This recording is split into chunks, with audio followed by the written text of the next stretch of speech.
Bonjour mes chers frères et sœurs, je vous souhaite la bienvenue et je bénis le Seigneur de l'opportunité qu'il nous accorde de se rencontrer pour partager les révélations profondes de la parole de Dieu.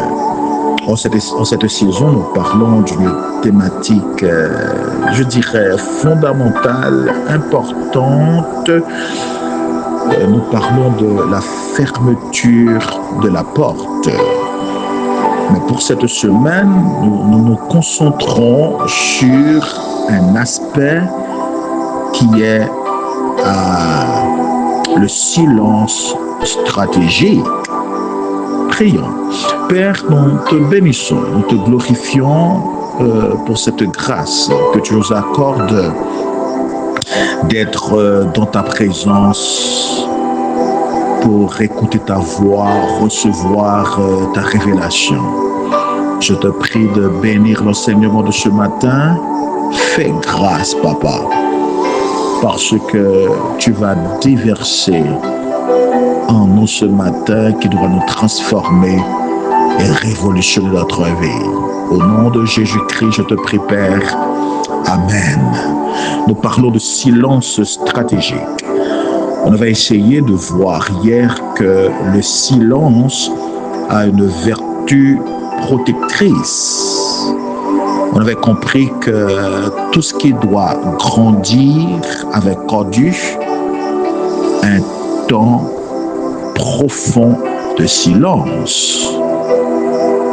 Toi qui es au stade où tu es aujourd'hui, tu avais connu dans le ventre de ta mère un long temps, soit 4 mois avant que les autres puissent t'apercevoir, avant que tu te manifestes, et 9 mois pour sortir de l'ombre. Tu avais connu un temps de silence.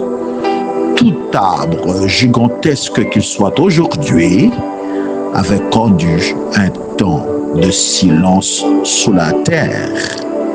Le silence, c'est une stratégie, une vertu, une loi importante pour voir croître le miracle de Dieu, les merveilles de Dieu dans sa vie.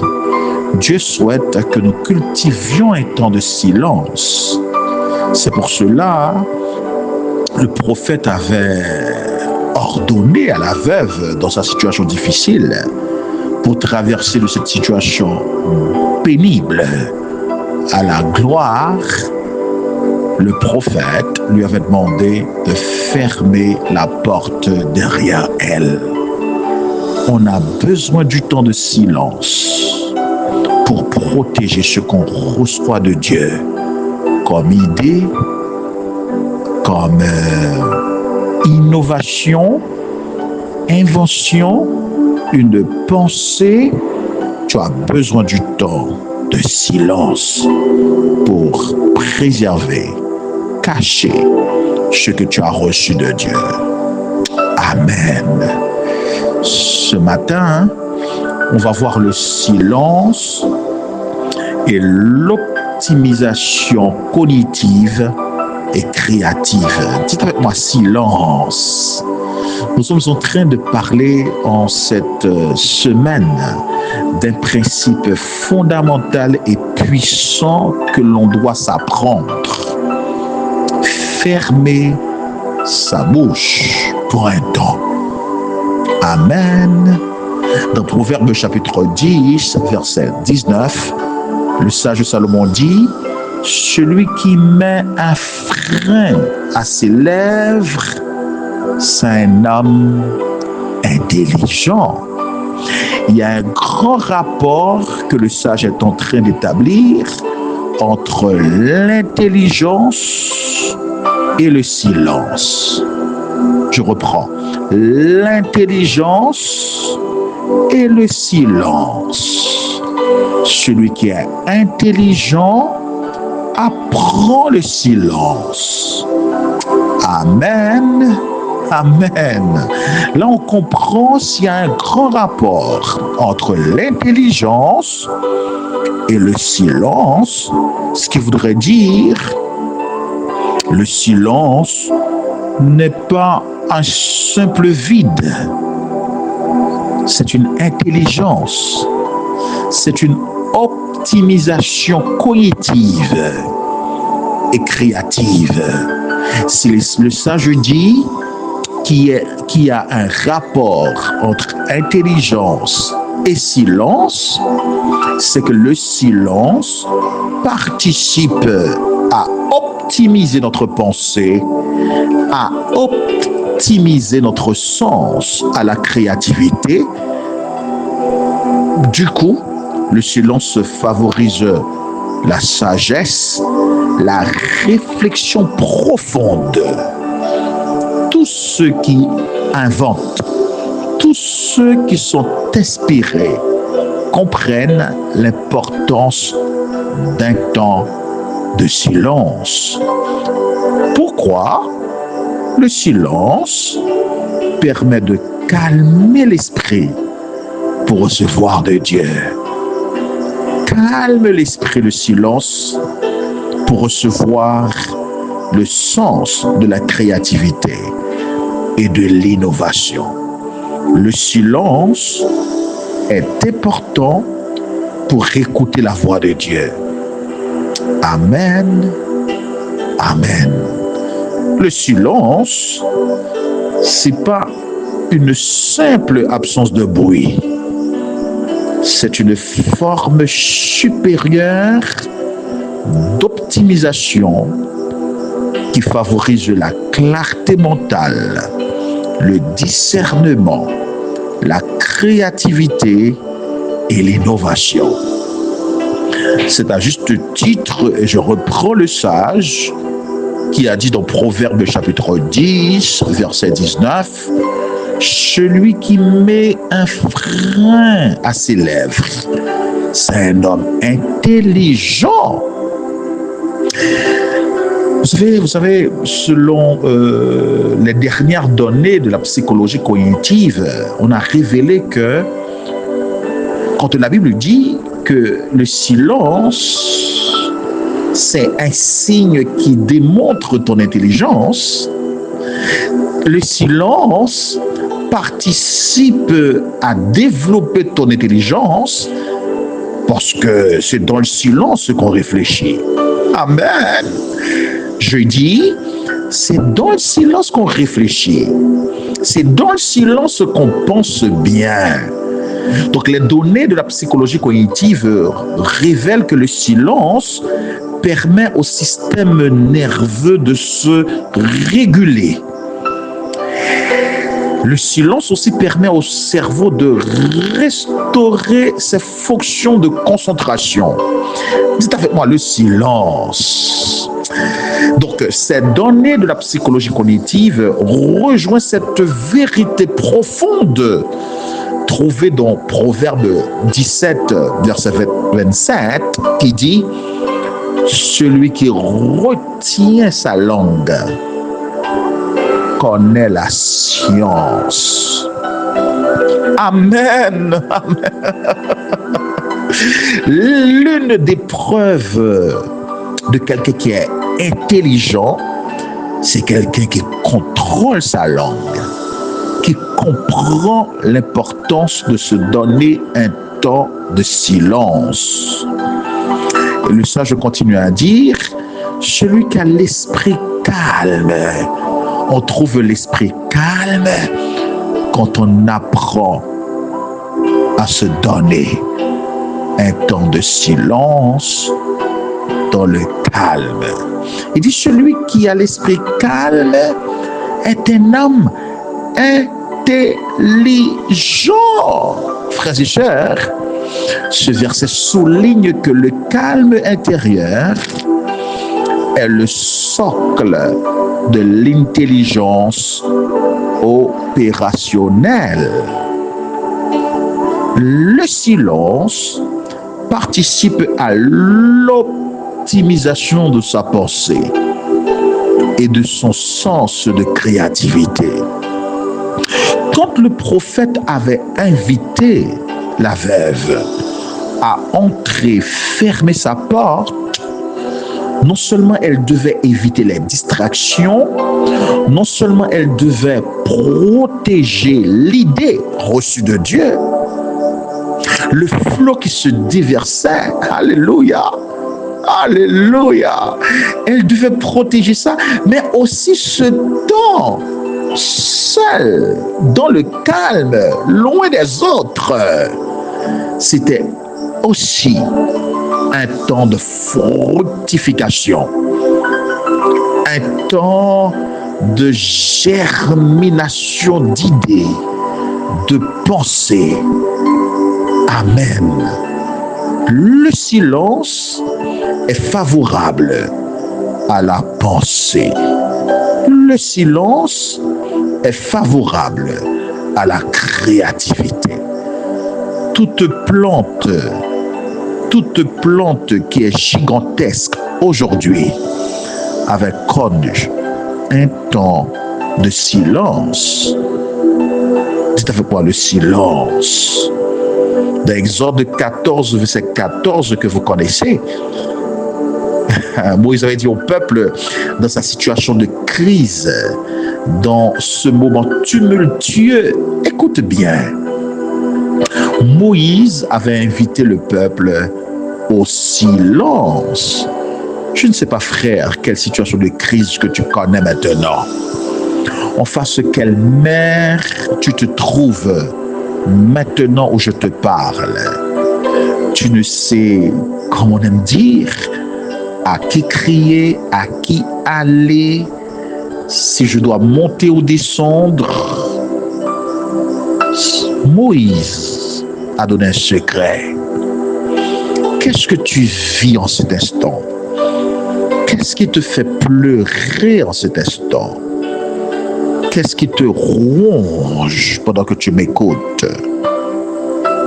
Oh, Shiaramakerebosata. Je vais ce matin te révéler un principe puissant. Dans cette situation dans laquelle tu te trouves maintenant, le silence est l'antidote. Le silence, en situation de crise, ça clarifie la pensée. C'est un état favorable à la révélation, à la germination de nouvelles idées. Tu as besoin du temps de silence dans la situation dans laquelle tu es. Tu te bouscules trop.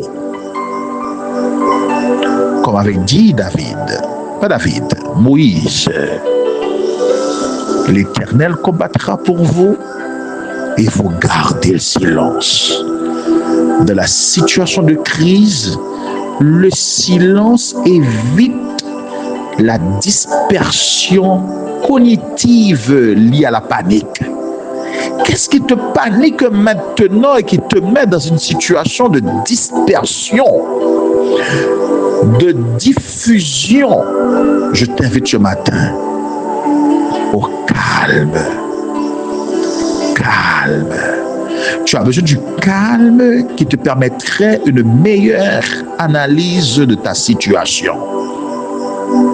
Alléluia. Alléluia. Dans Ecclésiaste 7, verset 14, Salomon révèle: en temps de malheur, réfléchis.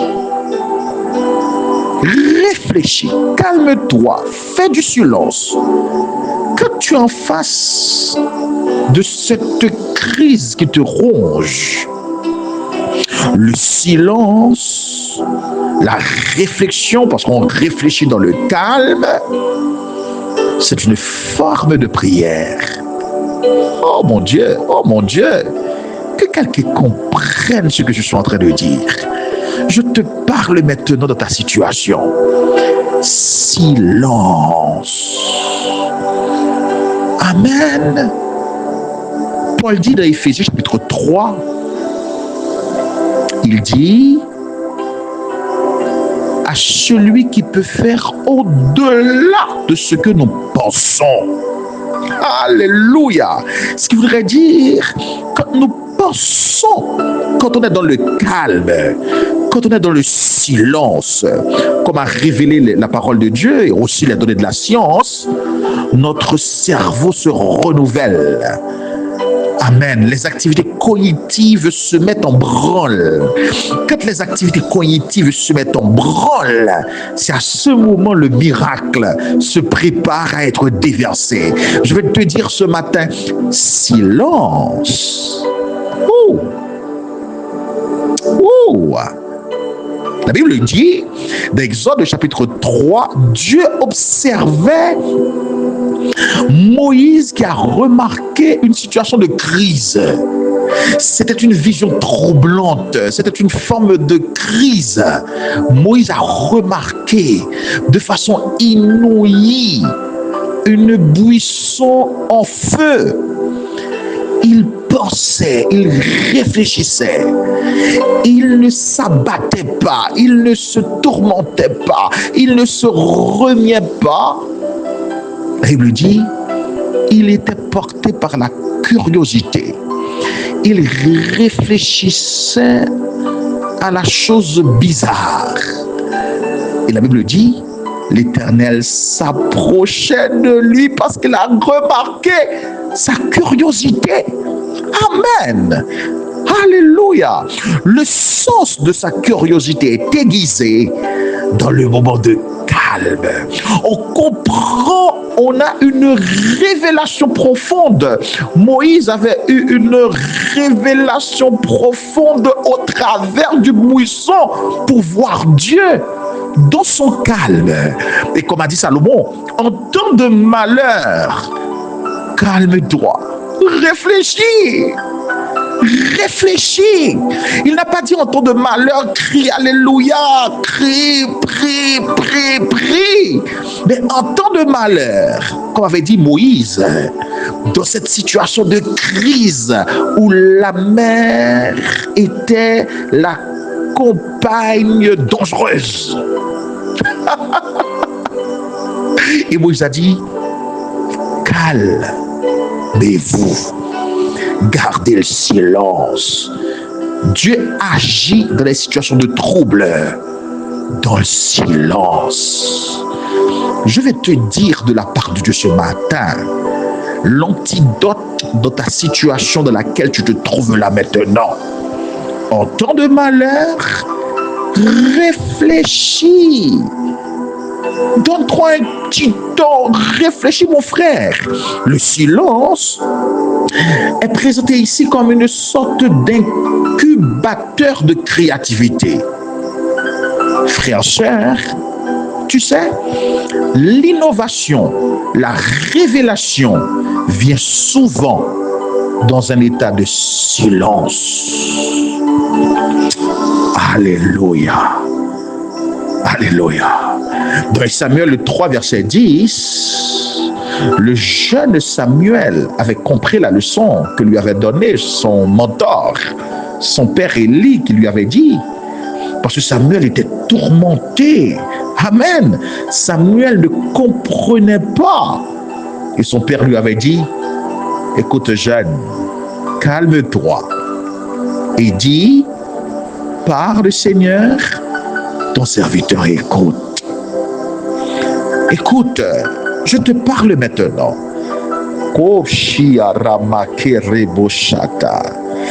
Dans cette situation dans laquelle tu te trouves, tu as besoin de te calmer. Je vais te dire ce matin que le Saint-Esprit a besoin de te parler. Il a besoin de parler à ton cœur. Mais tu te remues trop. Tu t'agites trop. Calme-toi. Amen. Calme-toi. Écoute, la posture du calme active l'écoute active qui est la base de la réception d'idées neuves, d'idées nouvelles, d'inspiration profonde qui te permettrait de sortir de ta situation. Je prie que tu sortes de ta situation aujourd'hui par le calme que tu vas cultiver et l'idée nouvelle, innovatrice, comme a été le cas de cette veuve, que le Saint-Esprit va t'inspirer. Dans Matthieu chapitre 6, verset 6, le Maître, Christ, invitait les disciples à fermer la porte de leur chambre. Alléluia! Waouh! C'est-à-dire, fermer la porte de sa chambre, c'est une prière profonde. La vraie prière, c'est pas la prière qui se fait dans la foule. La vraie prière n'est pas la prière qui se fait dans le parvis. Le parvis, il n'y a pas de prière dans le parvis, il y a trop de bruit. Là où se trouve la prière profonde est dans le calme du lieu très saint où Dieu se trouve, où tu seras seul à seul avec lui. Le lieu très saint, c'est le lieu de calme, c'est le lieu de silence. Il n'y a pas de bruit dans le lieu très saint. C'est là où le Maître t'invite en te disant, ferme la porte. Qu'est-ce que tu traverses en ce moment, mon ami? Je t'invite aujourd'hui à comprendre ce principe. Silence. Entre dans le lieu très saint. Donne-toi un petit temps. Et comme ça, tu vas recevoir de Dieu le flot. Tu vas recevoir de Dieu l'idée qui t'apportera ton miracle. L'idée. Amen. Dans ce temps de silence qui représente cette chambre, qui représente ton sanctuaire cognitif, tu vas recevoir par stimulation une réflexion exclusive et fertile. Je prie qu'il en soit ainsi ce matin. Je prie que ta vie se révolutionne par ta décision d'entrer dans ce lieu très saint, loin du parvis, loin de la foule, dans le calme et le silence. Ma question pour toi ce matin, comment tu penses que le silence? Réfléchis, parce que tu as besoin de t'imprégner par cette notion qu'est le silence. Le prophète avait dit à la veuve, entre, ferme la porte de ta chambre, ferme la porte derrière toi. Comment tu penses que le silence pourrait t'aider, par la grâce du Saint-Esprit, à dénicher de nouvelles solutions aux problèmes complexes que tu es en train de vivre ce matin? Rappelle-toi, le sage avait dit, dans les situations complexes, réfléchis. Écoute, dans tout ce que je viens de dire là, est-ce que tu penses encore que le silence, c'est une absence de prière ou une posture de disponibilité à recevoir de Dieu? Alléluia. Et maintenant, mon devoir pour toi ce matin, donne-toi un petit temps pour t'entraîner à t'imprégner de courts moments de silence total pour stabiliser ta pensée afin de recevoir de Dieu. Donne-toi un petit temps pendant la journée ou la nuit pour être seul à seul. Je déclare et je décrète par cette décision que tu vas prendre que Dieu déverse sur toi le flot et qui va changer radicalement ta vie. Fais avec moi cette déclaration. Déclare avec moi. Dites avec moi, j'arrête ce matin de me plaindre. Waouh! Je me tais, car je sais que l'Éternel agit en ma faveur dans le secret. Peut-être prie avec moi. Dites avec moi, Seigneur, Père Saint, je t'en supplie ce matin, fais régner en moi le silence. Toi qui as fait taire la tempête, Jésus, ramène le calme dans mon cœur. Dis avec moi, Père, je suis prêt maintenant à t'accueillir, à t'écouter, à recevoir la révélation fraîche pour ma vie, l'idée qui va transformer ma vie. Dis, je suis prêt, Père, car je sais que dans ce silence, tu me parles. Dans le nom de Jésus, je te prie. Amen. Amen. Amen. Sois béni, mon frère. Sois béni, ma chère.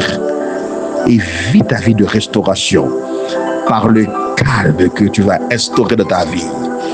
Dans le nom suprême de Jésus. Amen.